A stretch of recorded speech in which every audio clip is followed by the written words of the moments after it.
Historians of Reddit, what is the funniest, most ridiculous story from history that you know of? War in the 6th century was usually a fairly brutal affair. When a city was captured, its people were often enslaved or killed. So when, during the Byzantine Sasanian Wars, Khosrow I of Persia successfully besieged Antioch, its inhabitants were understandably somewhat nervous. However, rather than enslaving them or killing them, Khosrow brought the city's population in its entirety back to Persia and rebuilt them an almost exact replica of Antioch, down to the layout of the city and rooms in the houses. The people were freed and made into full Persian citizens. The city was named Way Antioch Khosrow's Better Antioch, and he took great pride in ensuring that it saw greater prosperity than the Byzantine version.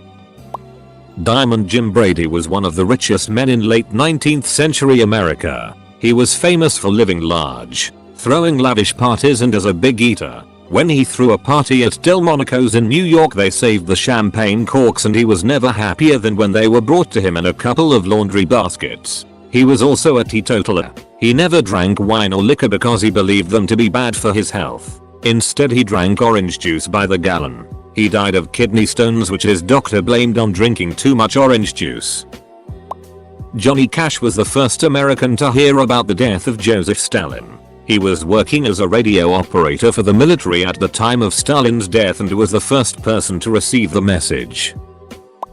Elmer McCurdy. He was a really inept train robber. He once tried to blow up a safe to get to some silver coins, and ended up melting the safe and the coins. Another time, he tried to rob a train, but all they were able to get was some whiskey and like $15 from the conductor. After that, he holed up at a farm, drank all the whiskey, and got into a shootout with a sheriff, and died in 1911. But that's not the end of the story. They took him to the funeral home, and he was embalmed with a lot of arsenic because they thought it'd be a while before someone claimed the body, and they were right, because no one came to claim him. And the funeral director was like, I am making money off this guy, and put him on display as the Oklahoman outlaw and charged money to see him. You put the money in his mouth. The funeral director's kids used to put Elmer on roller skates and scare other children with him. Eventually, these two dudes came over and were like, oh, our poor brother Elmer. We must take him home. They were not his brother. They were sideshow operators. Elmer was on the circuit now. He went places. He was sold a few more times. Ended up in a museum. And they rented him out. He was in a movie theater lobby as a hophead who tried to hold up a store and was shot in order to promote an anti-drug film. But it's been decades, and he's starting to look a little rough, all desiccated and missing a couple of fingers and his hair. They rent him out to a display at Niagara Falls, and they send him back because they think he's a really creepy waxwork. Yep, it's been so long. No one remembers he's a real dead guy. He gets sold to the Pike, this rundown pier amusement park in Long Beach, California. He's hung up in Laugh in the Dark, their ghost funhouse ride. The Pike is a terrible park, but it's cheap to film at. December 1976, they're filming an episode of The $6 Million Man, and they're in Laugh in the Dark, moving stuff around, and they move this painted neon orange dummy, and its arm breaks off, and it's a real arm, and it's a real dead guy, naked, painted orange, incredibly mummified. He's eventually taken to the coroner, eventually identified, and then eventually buried in Boot Hill in Oklahoma, under concrete, so he can't go wandering again. Edit 9 hours later. What? Gold? What? Thank you. Also, sources. Wikipedia, of course. Snopes page on it. AJ Chapman's blog post. She was the chief medical officer in Oklahoma at the time, so she had to sign for him in order for him to bury it. Lakeland Ledger, the 23rd of April 1977, with a picture. Bloody Disgusting's article, which talks about Skeletor. Atlas Obscura's post for Slate. Weird California. Coroner at Large by Dr. Thomas Noguchi and Joseph D. Mona. I just started reading Elmer McCurdy, The Misadventures in Life and Afterlife of an American Outlaw by Mark Svenold, and I'm so delighted. And, yeah. Here I am at EMF Camp 2018 telling everyone about Elmer, with slides. I'm personally a huge fan of the story of the Siege of Tyre. Tyre was an ancient city, massively fortified. Basically an impregnable island fortress. Now, impregnable isn't a word Alexander the Great is okay with. Confronted with the reality that, besieging an island fortress that has a powerful navy is a difficult, almost impossible endeavor, Alexander the amazingly persistent decided on the only reasonable course of action left to him, turned the island into a peninsula by building a huge land bridge. TLDR, you can't conquer an island fortress, said Tyre, then I'll make you not an island, said Alexander the more than adequate. How about the trial of Pope Formosus, who was dead? Yes, that's right. The time they dug up the corpse of a former pope up on trial. I'm not a historian, so I'll just summarize. Formosus becomes pope in 891 CE, and in those days, as with most of history, the papacy is just a way to important families to exert control over each other. He dies in 896 and people start rioting, so they get a new guy in a sap. Boniface IV, who dies from gout after 15 days, only for Stephen VI to step in, who is backed by the faction that was rival to Formosus. Stephen VI then digs up the body of Formosus and promptly finds him guilty of a bunch of things. They cut off 3 of his fingers, used for blessings, invalidate most things he did as pope, strip him of his fancy robes and bury him in a commoner's grave. Then, later, Stephen VI is still mad, so they dig him up again, only this time they just tie weights to the body and chuck it in the river. Luckily a monk manages to drag it out later. But wait, there's more. Well, it turns out chucking former popes in the Tiber doesn't go over well in Rome, so the people rioted again and tossed Stephen VI in jail, and by 897 he's been strangled to death in his prison cell. But hold up, because in 897/98 the next 2 popes, yes, 2, have new trials that reverses all the Stephen VI tried to pull, and more importantly also makes the rule of no more digging up people for trials, which was a pretty good move until in 904 when Sergius III overturns the rulings of the last 2 guys, and he promptly finds Formosus guilty again. Andrew Jackson's assassination attempt. The fellow ran up to him and tried to shoot him, and had him as fire. Luckily he had another pistol, tried to shoot him again, and had another misfire. Andrew proceeded to beat him with his cane.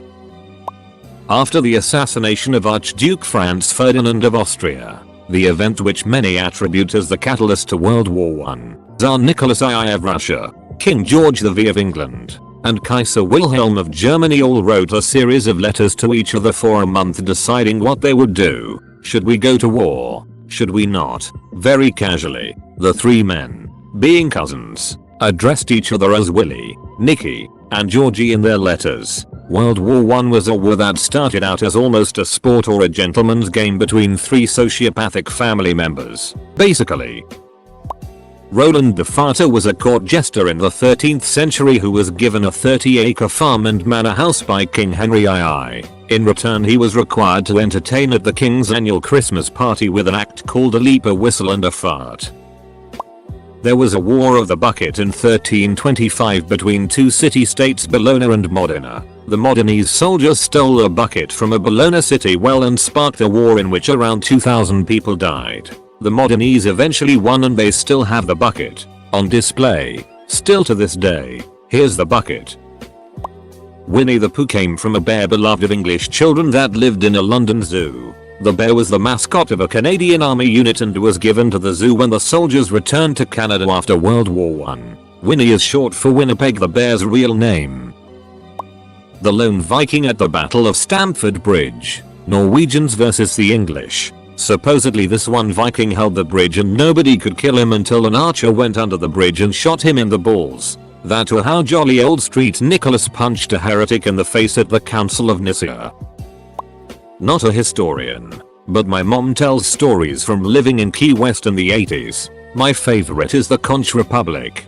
Basically, coke was the main source of income for them at the time, and Florida cracked down on smuggling, searching cars, etc. In response, Key West withdrew from the US, called themselves the Conch Republic, declared war, fired one shot at the mainland, then surrendered and requested federal aid. I have absolutely no idea if it's true, but it used to make me cackle.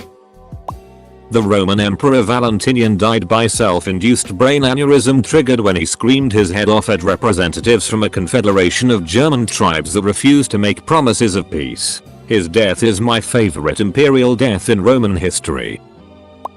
Philip II telling the Spartans if he came down there he'd kick their asses, and they replied, "If." And then Philip decided not to because Sparta was so weak and insignificant that adding them to his rapidly growing empire wasn't worth the time when there were other lands to go conquer.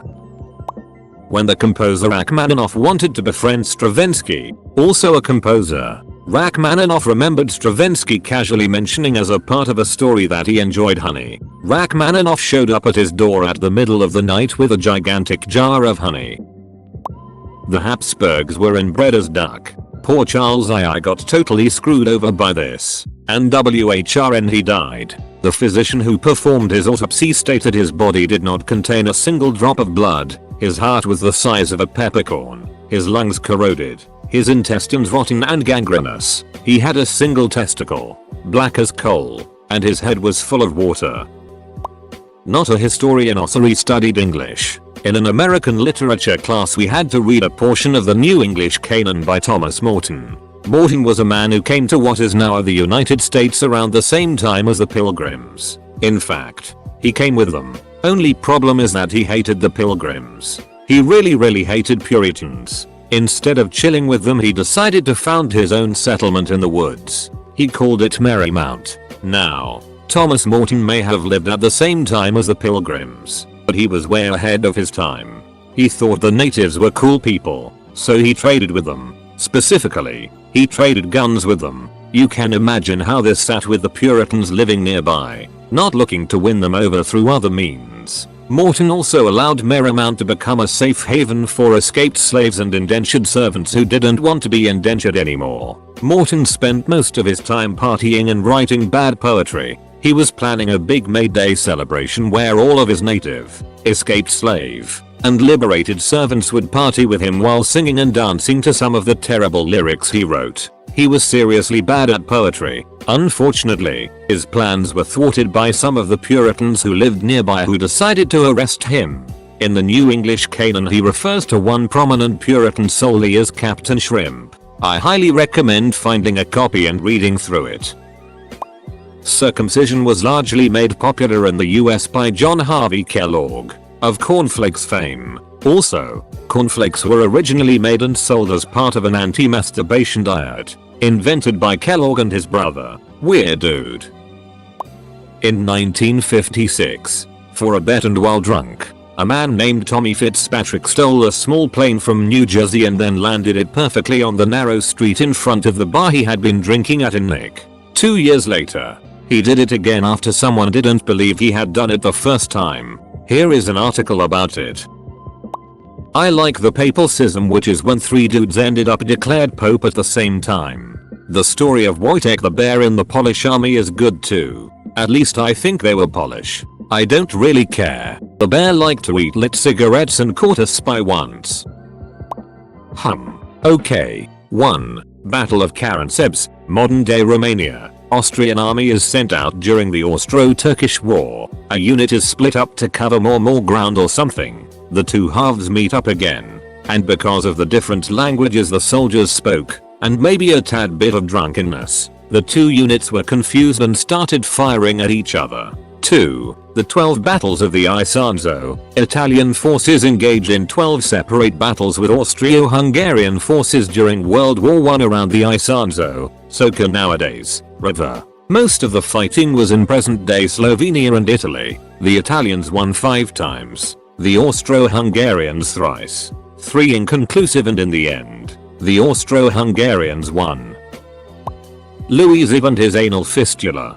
Basically he couldn't sit and pooping became extremely painful. He sought out a surgeon named Charles Franois registered sign licks. Keep in mind that no surgeon had ever done this procedure. Charles Franois accepted, but under one condition. He needed some time to practice on commoners who died for most of them. 6 months later, he was ready, and guess what? He succeeded in repairing Louis' fistula, and the latter was well and alive. He used this magnificent tool on the king's arsehole, which looks terrifying to be honest. Edit. Corrected my mistakes. Thank you.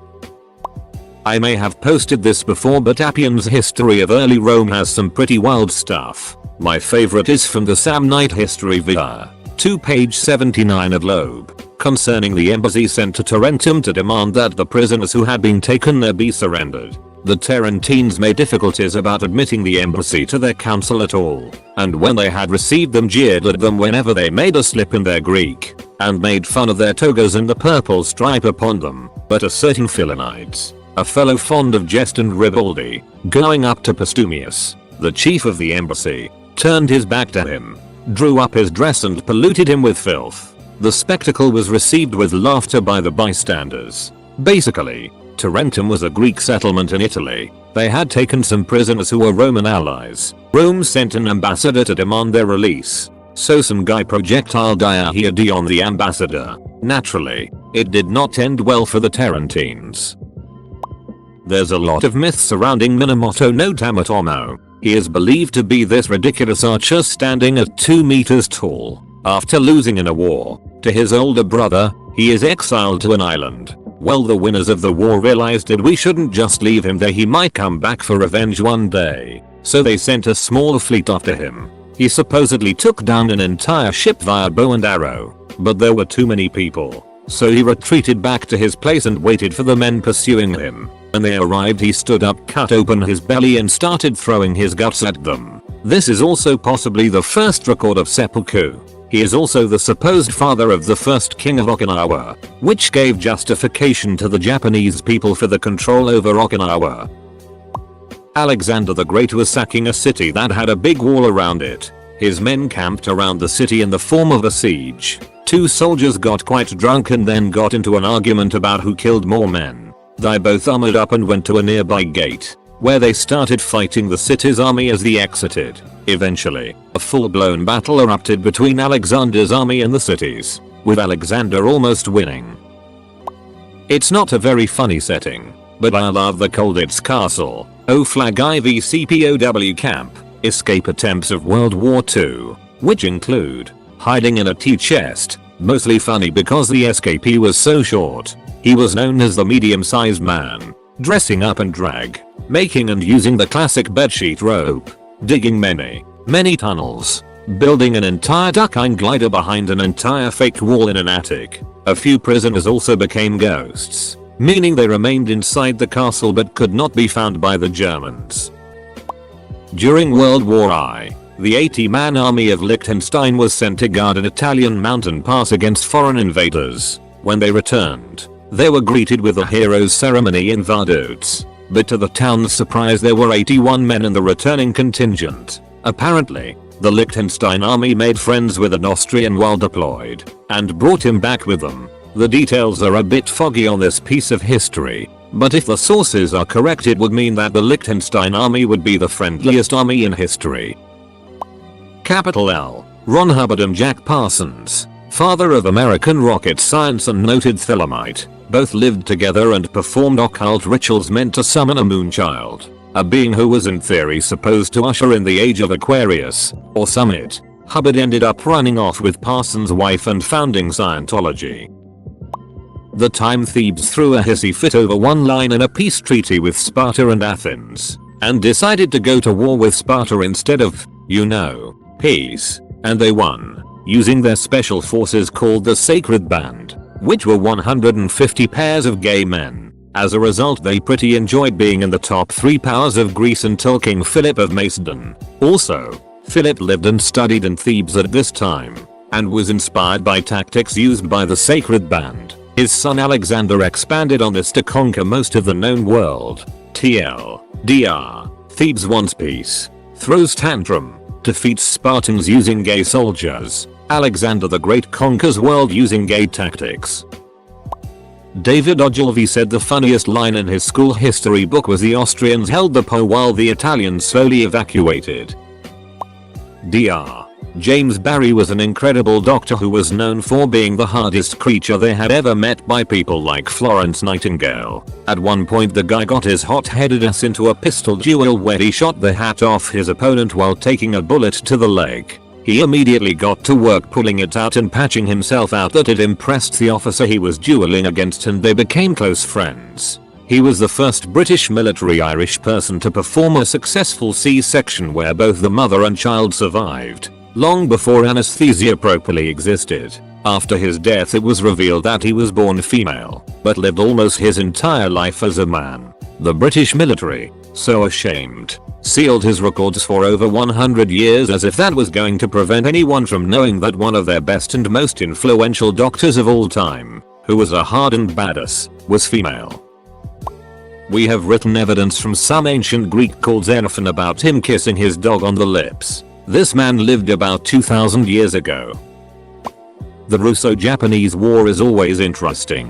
In 1904 Russia and Japan went to war because Russia wanted to maintain dominance over their only year-round warm water port on the Pacific. The Japanese said sure, just acknowledge our right to the Korean peninsula. Russia said no and the war was on.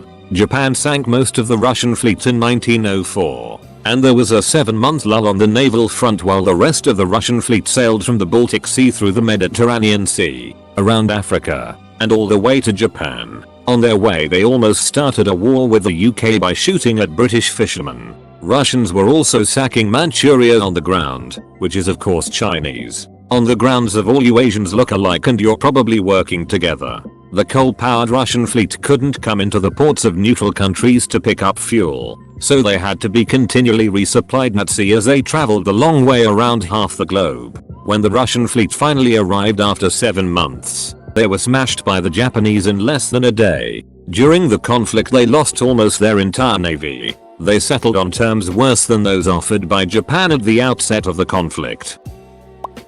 Our history anecdotes. Great sub. Should have more readers. Most of a French army died by sleeping in a riverbed in the desert. The water came back. Not sure if this is true. I heard it's in history in a middle school in France.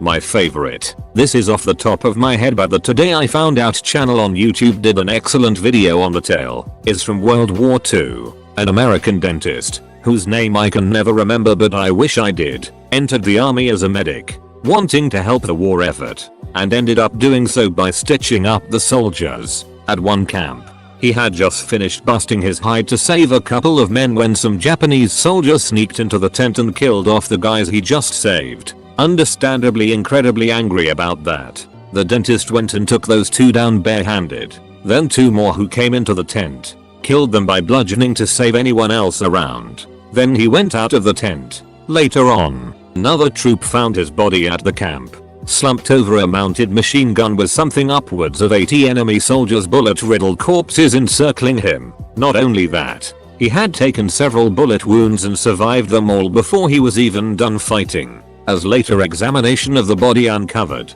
nobody better to knock out your teeth than a dentist, right? Edit. A comment below has a link to the dentist's Wikipedia entry. The man's name was Ben Salomon. Thank you. Square 43. And thank you all for my first post to break 100 upvotes on Reddit.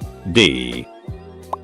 At the end of World War I, after Ataturk's victories, he sent Ismet Inonu to negotiate a status agreement Turkey, Inonu, an older man, turn off his hearing aid while the British were talking, and when they were done talking would reiterate Turkish demands and then turn it off again. Result, Turkey.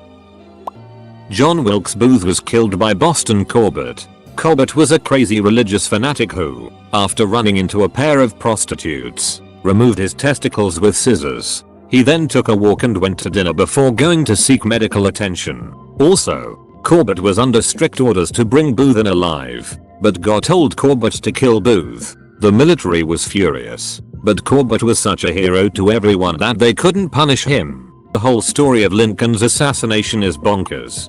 Definitely worth looking into. More like darkly comedic and ridiculous, but here goes. Frederick Barbarossa drowned in hip deep water. He was a Holy Roman Emperor and was committing a huge force, I think one of the biggest, to a crusade and was on his way to the Holy Land when they had to cross a river. He took his horse in and the water was cold, so the horse threw him. This landed him in approximately hip deep water, but since he was wearing armor he couldn't get out and drowned. His whole force then went into a panic and either turned back or killed themselves. Pretty crazy stuff. Themistocles harnessing naked and well-known prostitutes to his chariot and having them pull him into Athens. Harry Houdini, escape artist and illusionist extraordinaire, went out of his way to expose psychics and mediums as frauds. After becoming well known for psychic busting, he had to wear a disguise to continue his crusade. Before his death, he arranged with his wife a code word that he would say to her she tried to contact him with a medium, all in an effort to further his efforts to expose mediums as frauds from beyond the grave. It worked too. Side note, he also happened to be friends, for a time, with Sir Arthur Conan Doyle, who was a strong believer in the supernatural with a passion we see today with conspiracy theorists. What led to their falling out was, to Houdini's great dismay and annoyance, that Doyle believed Houdini's escape tricks were real magic and not illusions. He was completely convinced that Houdini had magic and used it to stop other mediums from performing magic so he could expose them, and refused to believe otherwise. Not a ton of knowledge on history, and it's not exactly a story, but here's something I always thought was hilarious. So during the Cold War, Joseph Stalin's son tried to kill himself. I forget how exactly, but he tried to shoot himself in the head and he survived. He said in the hospital that he did it either because his dad never loved him or his dad was never proud of him or something like that. When he was given the news and heard what his son said, he responded along the lines of, "Well, is it any wonder? Idiot can't even shoot straight. Also Hitler had one nut." The Battle of Scrooge Farms. A fascinating little chapter of the Civil War. But the battle at Scrooge Farms was no battle at all. It was a code used by pacifists from both North and South who turned the Pennsylvania farmhouse into an artistic community and a refuge from the war. You have to understand. Poets, artists, dancers.